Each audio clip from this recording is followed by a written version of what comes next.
The headlines this morning: Governor's wife Nonye laments the spate of gender-based violence, urge women to speak out. State government initiates scientific probe into sudden death of late Mrs. Iloka. IGP honors 3 officers for outstanding performance. And the foreign scene this morning: U.S. President Biden signs climate healthcare tax bill into law. Before the news in detail, here is a special message. Governor Chukwuma Soludo has come for a total around maintenance of the Anambra State economy and promotion of core Igbo values. Let's give him maximum support for the task ahead. Good morning to you and welcome to the news. I am Ebere Ugonna. With a spate of gender-based violence and abuses and geometric rise, wife of the governor of Anambra State, Mrs. Nonye Soludo, has asked women to show serious concerns by being more outspoken. Correspondent Dan Ezigwe reports that Mrs. Soludo stated this during a meeting with a number of women in Oka, where she observed that speaking out is the first step to winning the campaign against gender-based violence and abuses, especially against women. His details. The governor's wife, while lamenting the rising number of casualties that result from abusive relationships, stated that advocacy moves might not have stronger effect if victims continue to play endurance and hide games. She commended the efforts of the Anambra State Ministry of Women and Social Welfare at tackling cases of domestic violence and abuses in the state, including pushing for the establishment of a special court to try such cases. Mrs. Soludo, however, noted that tougher laws must be made to deal with offenders, while the whole society, including community and religious groups, must show deliberate concern to the fight. She also called on anyone who observes or is going through any form of abuse to report to the right channels, reassuring that appropriate and immediate actions would follow up. From the Governor's Lodge, Amawbia, Daniel Ezigwe, ABS News. About 15 million naira worth of labor-intensive public workfare, work tools and kits have been distributed to the 21 local government areas by Anambra State Community and Social Development Agency. The distribution, carried out under the Anambra State COVID-19 Action Recovery and Economic Stimulus Program, took place at St. Matthew's Catholic Church, Amawbia, in Awka South local government area, with President General's labor-intensive public workfare workers and coordinators in attendance. Ebeleze reports. And of the Son, and of the Holy Spirit. Amen. Inaugurating the exercise, the Commissioner for Economic Planning, Budget and Development Partners, Mrs. Chiamaka Nnake, explained that the exercise targeted on skilled, unemployed and people with little education between 18 to 45 years who are at the receiving end of COVID-19 pandemic. Mrs. Nnake, who affirmed that labor-intensive public workfare is in line with Governor Chukwuma Soludo's transformational social agenda of creating jobs for the youths, disclosed that about 70 billion naira has been earmarked for the payment of monthly stipends to the beneficiaries. You being part of the program is a privilege, and there are other people that might not have made it, so they're just on standby waiting to take over the job. So this is an opportunity, your opportunity to get at least earn something from doing the little you could, at least towards building a sustainable Anambra. The President, Anambra State Association of Town Unions, ASATU, Chief Titus Akbudo, a lawyer, said the labor-intensive public workfare will definitely go a long way in alleviating poverty among the vulnerable in the state. Chief Akbudo assured that the President General will monitor and ensure that labor-intensive public workfare workers are dedicated to their duties to justify their stipends. This particular project, I tell you, will go a long way in alleviating poverty and reducing crime, because it will get the beneficiaries engaged. And this will also show to others that the government of Mr. Charles Soludo is indeed a solution government and that the government is working. In an opening remark, the General Manager, Anambra State Community and Social Development Agency, Mr. Chudimoji, who announced that the agency has already deployed 1,755 labor-intensive public workfare workers in 175 work sites in Anambra State. He encouraged all stakeholders to remain faithful to the project, which, according to him, is in line with the Soludo administration goal of achieving a clean Anambra State. So on this note, I want to once again welcome all of us. From what I've seen about this exercise, I think it's something worth sustaining, even beyond the bank assistance program, because it keeps everybody busy. It takes our boys and girls from the streets and keep them busy. That way, we'll be able to mobilize some savings and begin to make some investments. Some of the presidents general who collected labor-intensive public warfare tools and kits for their communities, including the President General of Nanka Progressive Union, Mr. Emmanuel Asiebu, and his Inri Progressive Union counterpart, Chief Calvin Obiebunam, represented by Mr. Emmanuel Wong, listed items collected to include wheelbarrow, shovels, brooms, health kits containing medicine, gloves, hand sanitizer, among others. Cleanliness, they said, is next to godliness. With judicious implementation of all these labor-intensive public work tools and kits, Anambra State must surely be clean. From St. Matthew Catholic Church in Amobia, Oka South Local Government Area, Ebele Eze, ABS News. Anambra State government has commissioned a scientific probe into the sudden death of wife of the suspended Transition Committee chairman of Nnewi North Council area, late Mrs. Chidebele Iloka. The team made up of pathologists from both within and outside Anambra were engaged to conduct an autopsy to ascertain actual cause of death of Mrs. Iloka. Correspondent Ngozi Obileri was at Nnamdi Azikiwe University Teaching Hospital, Nnewi, where the body of the deceased was deposited and where the autopsy was carried out. Her report. News of the death of Mrs. Iloka was all over the social media from Sunday last week. So many unconfirmed reports were flying around as regards the cause of her death, which led to suspension of the husband, Mr. Mbazulike Iloka, as the Transition Committee chairman of Nnewi North Council area. Governor Chukwuma Soludo went a step further by setting up the investigative panel, who were professors and histopathologists from within and outside Anambra State, addressing the group where the family of the deceased, the family of the husband of the deceased, the Commissioner of Police, Anambra State Government, and Nzuko Nnewi were duly represented. The Commissioner for Health, Dr. Afam Obidike, said that Governor Soludo is very serious about the outcome of the autopsy, noting that he wants a process that would be very transparent and the truth made open. Dr. Obidike, who is part of the team conducting the autopsy, prevailed on the professionals to do their best to ensure that every party involved in the matter is satisfied, adding that the autopsy is not for the dead but for the living to learn. The essence of autopsy is for the living to learn from it. That is always the pathology. And we are going to be as open as possible, please. Let's just calm down, as you have said, and let's do let's allow the professionals to do the work. On her part, the Commissioner for Women and Children Affairs, Mrs. Ifi Obinabo, said the result of the autopsy will bring to an end all the rumors flying around about the issue, and emphasized that the wife of the governor, Mrs. Nonya Soludo, as a woman, is highly interested in the result of the autopsy. Mrs. Obinabo urged women in Anambra and all over the world to remain calm and allow government and the law take its course, even as she urged family of the deceased to be patient and prayerful and look unto God. We're not going to leave any stone unturned that will do the needful, and that is what we are here to do.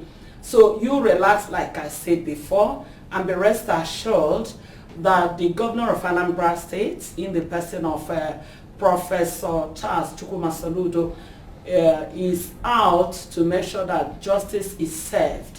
The lead pathologist, who is representing Anambra State Government, Dr. Gerald Foray, from the University of Benin Teaching Hospital, assured that the result of the autopsy, which will last for 3 hours, will be out in 2 weeks' time. He explained that when released, the results will pass through the rights process and would be submitted to the state government through the Attorney General of the state. We put up our reports. Normally a report takes, because at times if we are not satisfied, we take tissue for histology.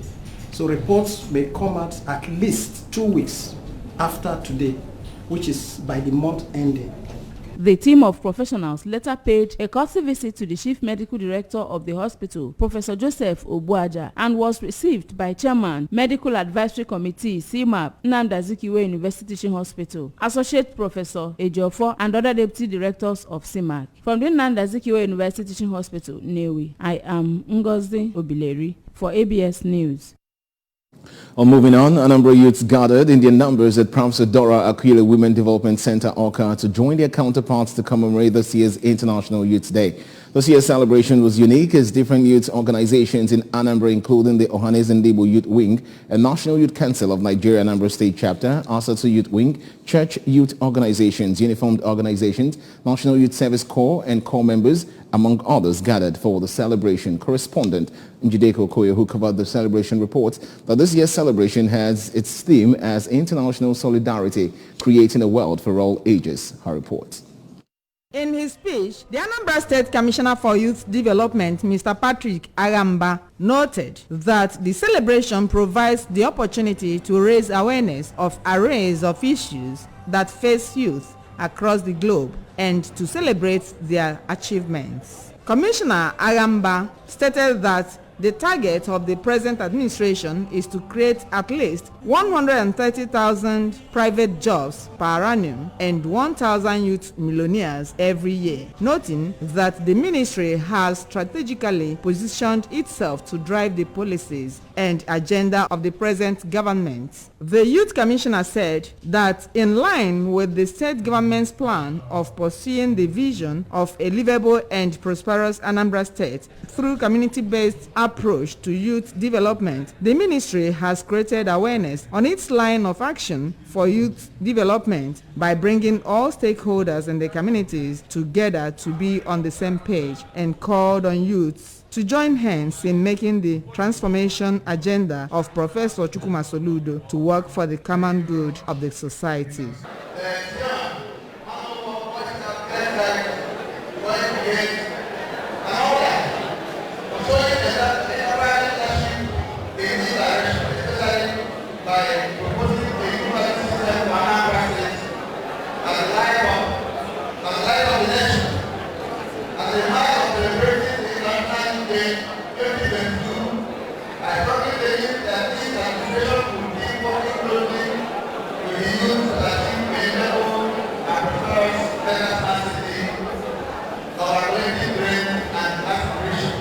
In a keynote lecture, the former Commissioner for Basic Education, Professor Kate Omenora, who made teaching an interactive forum where the youths contributed by listing challenges they envisaged, advised youths to be hardworking, believe in themselves that they are capable, learn to be patient, listen and take good advice, as well as know the kind of friends they keep. Professor Menora urged youths to have a positive mindset, have a defined vision and work on it, learn to manage their finances, avoid greed and believe in God. It's when you know what has promised you that can also happen, that can also know how much He loves you. How ready are we to give Him into all the things that He has planned for us? Today, I change my topic and call it Creating a World of Youth. My cake is bigger than yours. Others who spoke at the event include Chairman, National Youth Council of Nigeria, Anambra State Chapter, Mr. Emeka Obi-Chukwudi, Leader, Ohanese Ndibo Youth, Comrade Onyedika Ewe, Acting President, Asatu Youth Wing, Comrade Nkwado Onwalo, State Coordinator, NYSC, Anambra State, Mrs. Blessing Iruma, among others. While Anambra Commissioner for Culture, Entertainment and Tourism, Comrade Don Onyenji, the traditional ruler of Onitsha, Obi Alfred Achebe, among others, were also present at the International Youth Day celebration. In Awka, Njideka Okoye, ABS News.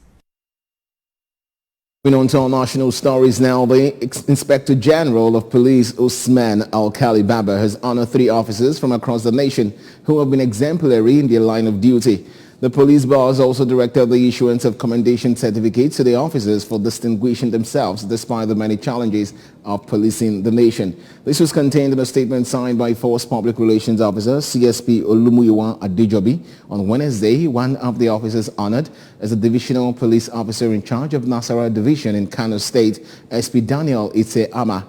Ama rejected a $200,000 bribe, which led to the arrest of an armed robbery syndicate. Similarly, the Inspector General of Police commended the gallantry of Inspector Ekene Nduku of the Imo State Police Command, who successfully ambushed and neutralized 2 members of a banditry gang who stormed his house in the early hours of Thursday, August 4. According to Adejobi, the police inspector who was armed surprised the bandits with heavy gunfire, which repelled the attacks. The IGP equally commended Police Constable Nura Monday, attached to the Katsina State Police Command, who found and returned an envelope containing $800 belonging to an intending pilgrim, an old woman, at the Hajj camp, Katsina.